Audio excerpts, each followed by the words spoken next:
Good afternoon, sir. I'm Ace Joshua A. Garino. I'm reporting Chapter 14, Informants Operation. Motives of information. Self-serving reason. Number 1 is cutting a deal. A deal is cut when a defendant agrees to impart what he or she knows about criminal activities and enchants for a promise that a recommendation for consideration will be made to a judge in pending prosecution. Madali pong salita is parang nagsishare sila ng mga informations both parties po. Next po is elimination of competition. In specialized crime, particularly dangerous drugs and illegal gambling, one lawbreaker may most often anonymously betray a rival to eliminate competition. Dito naman po is kumbaga is binibetray po niya yung kasama niya para po sa kaligtasan niya. Building a line of credit. Uneasy pawn brokers and second-hand dealers worry that police may one day discover stolen goods in their shop and accuse them of being fenced. Some will attempt to establish that they are not fences by identifying those in the community who are fencing stolen goods.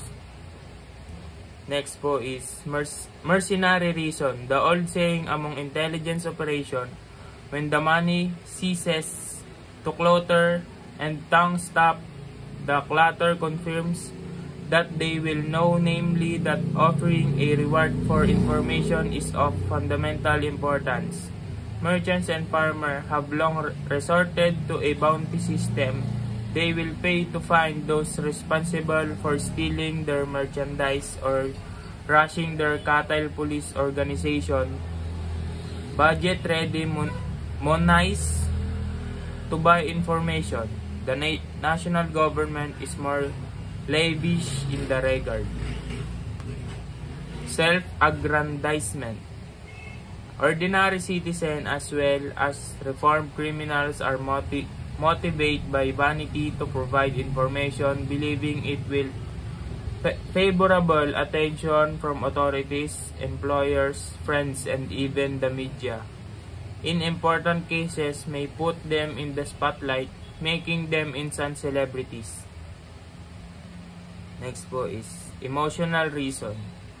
Fear is a powerful inducement to become an informer. However, protection must be negotiated with authorities, if may be for oneself, of fear for one's family being killed, tortured, or harmed in some fashion. B. Revenge and jealousy. A grudge based on a perception of unfair treatment can be provoked a desire for revenge. Next po is repentance. Just as those who have got religion will be led by a need for forgiveness and re-establish in the community to furnish what they would not have discovered before, so will the outcast make amends by informing on confederates in past crimes. Gratitude. Gratitude is not usually a major factor in promoting an individual to furnish information, but it can be potent at times, particularly in respectful relationship between the intelligence operation and informant. Number 6. Civic duty. A significant motivation factor for informing is a sense of good citizenship.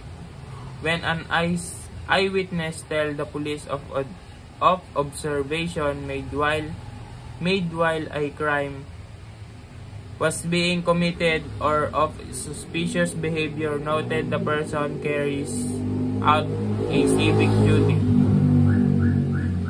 Phases of information activity. Recruitment phase.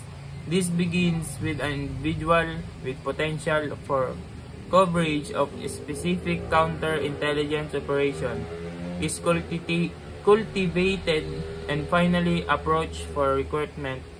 The recruitment phase must be planned and executed in a systematic manner to ensure adequate overall area coverage, and emphasis must be given to the recruitment of informants on target of higher priority. Next, training phase. This commences immediately upon an individual affirmative response to a recruitment approach and continue as a separate phase until the individual becomes productive in his or her employment of utilization at a specific operation. Next is utilization phase. The period of product utilization will usually overlap with the training of a new informant and normally continues until his connection with the unit is completely terminated. Next is termination phase.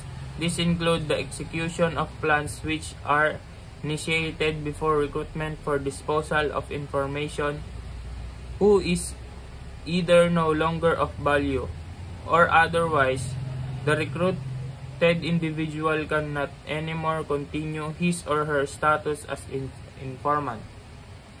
Next is police-informant's relationship. The relationship between the intelligence operatives and informants can be fashioned in several ways. It might be a business arrangement in which the informants understand that the intelligence operative associate with the employees him or her only to obtain information. Informant supplies information. Legal issues can arise from the issues of information furnished by an informant.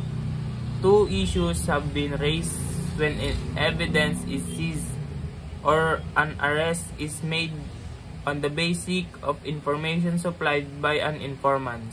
One concern is the protection against unreasonable searches and seizures based on the information tip. Number 1.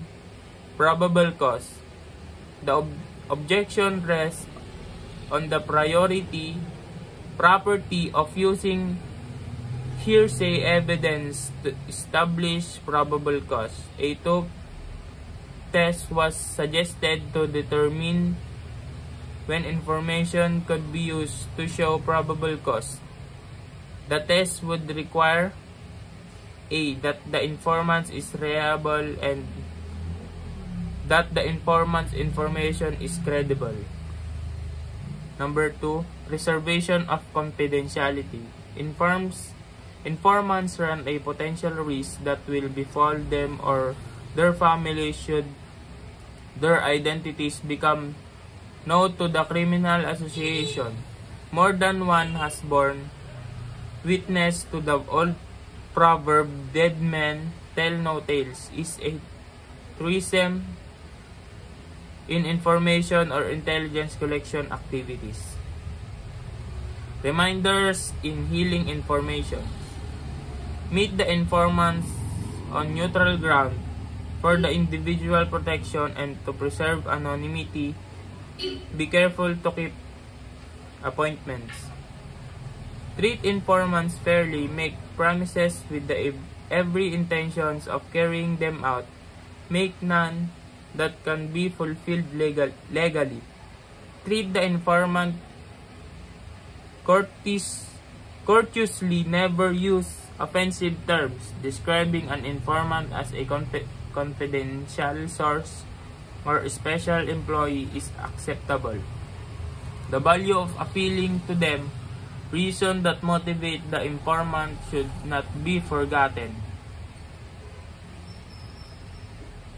Newly recruited informants must be clued in with respect to the information and the targets to be aimed at the end reported on, while admonishing them to exercise great care in doing so. Intelligence operatives should encourage them to organize and develop subsource information, must be taught what constitutes entrapment.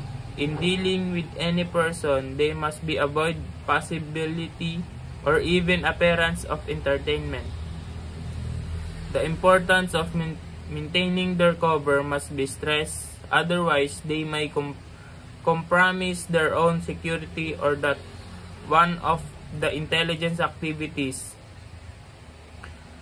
Techniques in interviewing informants. After allowing them to state what they wish to report, subtly press for details. Take note or record the information as soon as possible after the interview. To check on the informant's reliability, ask for the information that is already known. Take great care to frame the question so that what is known is not divulged. Do not reveal to informants how their information differs for other information. To be sympathetic about any difficulties the informant may be experiencing in attempting to secure information. Avoid asking questions that may be embarrassing and